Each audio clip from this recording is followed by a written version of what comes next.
Hi అండి. Welcome to mini vlog. ఈరోజు Thursday టెంపుల్‌కి వెళ్ళామండి. చాలా లేట్ అయిపోయింది. సో, మా హస్బెండ్ ఇంటికెళ్ళి ఏం చేసుకుంటాంలే బయటే తినేద్దు గాని పద అని వరలక్ష్మి టిఫిన్ సెంటర్‌కి తీసుకొచ్చారండి. ఇది హైదరాబాద్‌లో చాలా ఫేమస్ అంట. మధ్యలో ఏవో కాంట్రోవర్సీలు వచ్చాయి గానీ ఇక్కడ టిఫిన్ అయితే అద్దిరిపోతుంది అని అన్నారు.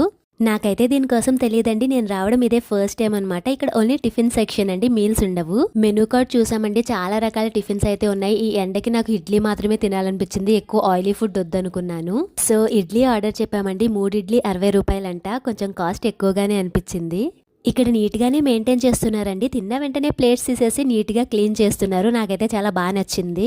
ఇదిగోండి 3 ఇడ్లీస్ విత్ 2 చట్నీస్ ఇచ్చారు. అది కూడా అరిటాకులో పెట్టి ఇచ్చారనమాట. ఇడ్లీ అయితే నాకు చాలా బాగా నచ్చిందండి. ఇడ్లీ మెత్తగా స్మూత్ గా ఉంది. అండ్ అల్లం చట్నీ అండ్ కొబ్బరి చట్నీ ఇచ్చారు. అల్లం చట్నీ యావరేజ్ గా ఉంది, కొబ్బరి చట్నీ మాత్రం అద్దిరిపోయింది. ఈ టిఫిన్ సెంటర్ లో మీరు కనుక టిఫిన్ చేసి ఉంటే కామెంట్ సెక్షన్ లో సరదాగా కామెంట్ చేయండి. ప్లీజ్ సబ్స్క్రైబ్ చేయొచ్చు కదా. జై